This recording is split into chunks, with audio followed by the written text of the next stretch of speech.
बच्चों, आज हम पढ़ेंगे cultural transformation in early modern Europe, जिसमें पार्ट 2, जिसमें हम उपन्यास एक कला के रूप में है उसके बारे में जानेंगे। तो आइए हम शुरू करते हैं। उपन्यास एक कला के रूप में के उदय की पृष्ठभूमि। यूरोप में नाटक के रूप में उपन्यास के उदय के साथ पूर्व की कथा संबंधित शैलियों को त्याग दिया गया, जैसे कि रोमानियत और अन्य कथात्मक शैलियाँ थीं। पहली बात तो यह कि उपन्यास को सामान्य लोगों के सामान्य जीवन जीने का चित्रण किया गया। मानव अनुभव, उसके संबंधित जटिलताओं, अन्वेषणों पाठकों की तरह संबोधित किया गया। रोमांस में पाए जाने वाले कल्पनात्मक तत्वों को आदर्श पात्रों से हटकर इसमें मानव प्रकृति और सामाजिक गतिविधियों का और भी समग्र चित्रण करने की संभावना को बढ़ावा दिया गया। दूसरी बात यह कि उपन्यास ने कथा कहानी की सीमा को बढ़ाया और विविध कथा तकनीकों एवं संरचनाओं को शामिल किया, जिसमें रोमांस की घटक और सूत्रबद्ध निर्माण के विपरीत उपन्यासों ने कथा कहानी में एक अधिक जैविक और लचीला दृष्टिकोण अपनाया। फिर आता है इसके अतिरिक्त उपन्यास के उदय और प्रिंटिंग प्रौद्योगिकी के विकास और जनता के बीच साक्षरता की बढ़ती व्यापकता को सुनिश्चित करते हैं। मुद्रित पुस्तकों की अधिकतम उपलब्धता ने उपन्यास को एक व्यापक दर्शक के लिए अधिक सुलभ बनाया। साहित्य को लोकतांत्रिक क्रिया और विधि सामाजिक वर्गों के बीच पढ़ने की संस्कृति को प्रोत्साहित किया। संक्षेप में पढ़ा जाए तो यूरोप में उपन्यास के कला का उदय का प्रतिनिधित्व करते हुए पहले की कथात्मक परंपराओं से एक विचलन का प्रतिनिधित्व करता है। न्यू शैली के रूप में उपन्यास का उदय। तो न्यू शैली के रूप में जो हांस गुटेनबर्ग थे, जिन्होंने 15वीं सदी में प्रिंटिंग प्रेस में प्रौद्योगिकी की पहचान ने पुस्तकों के उत्पादन और प्रसार में क्रांति ला दी। प्रिंटिंग सामग्रियों की व्यापक उपलब्धता ने उत्पादन लागत को कम किया और साक्षरता दरों को बढ़ाया। पुस्तकों को एक बड़े पाठकों के लिए अधिक पहुंचने योग्य बनाया, मतलब दूर दूर तक लोगों तक पुस्तकें पहुंच पा रही थी। तो प्रिंटिंग प्रेस ने इस प्रकार बहुत महत्वपूर्ण भूमिका निभाई है। फिर आधुनिक काल में साहित्य और संस्कृति के विकास की विशेषता विभिन्न रूप से कविता, थिएटर और रोमांस से दूर की ओर परिवर्तित हो गई थी और अधिक गद्य आधारित कथाकारी रूपों को बढ़ावा दिया गया। यह परिवर्तन वास्तविकता, व्यक्तित्ववाद और धर्मनिरपेक्षता की बढ़ती सांस्कृतिक दृष्टियों का द्वारा प्रेरित हुआ है, जो उपन्यास के रूप में एक विविध साहित्यिक विधा में प्रकट होता है।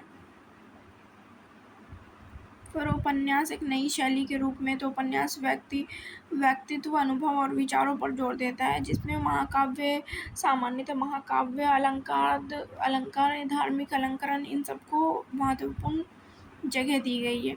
ये मनोवैज्ञानिक गहराई भी मिलती है इसमें। इसका दूसरा है कि उपन्यास परंपरा साहित्य शैलियों से अधिक गतिशील और लचीला कथानक प्रणाली का उपयोग करते हैं। महाकाव्य जो कविता और नाटक का स्थापित संरचनात्मक और शैली संबंधित नियमों का पालन करते हैं, लेकिन उपन्यास कई कथानक उपायों और शैलियों के साथ प्रयोग होता है।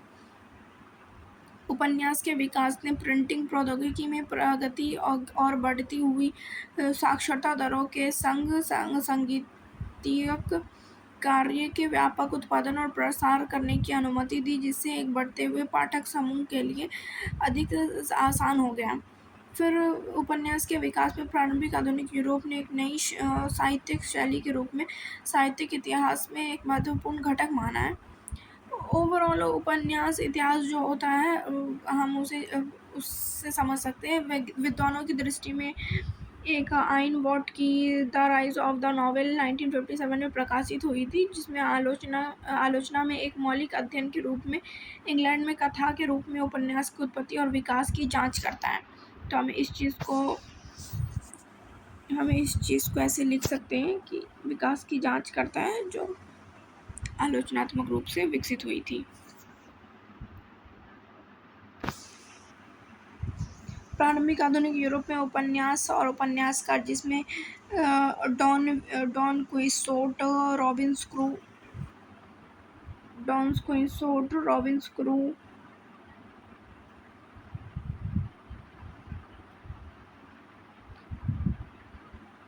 Maxi Samuel Richardson, Henry Fielding, Voltaire, इन सब है। तो मैं हेनरी फ्लिंग में टॉमस जोन्स के एक चित्रात्मक उपन्यासकार है जो हास्य, बुद्धि और नाटक के टॉमस के कारनामे को दिखाता है। फिर उसी तरह वॉल्टेयर की कुछ पुस्तक है जिसमें कैंडिड प्रमुख पात्र के सफ़र के माध्यम से मानव स्थिति की जांच करता है और आशावादी को चुनौती देता है।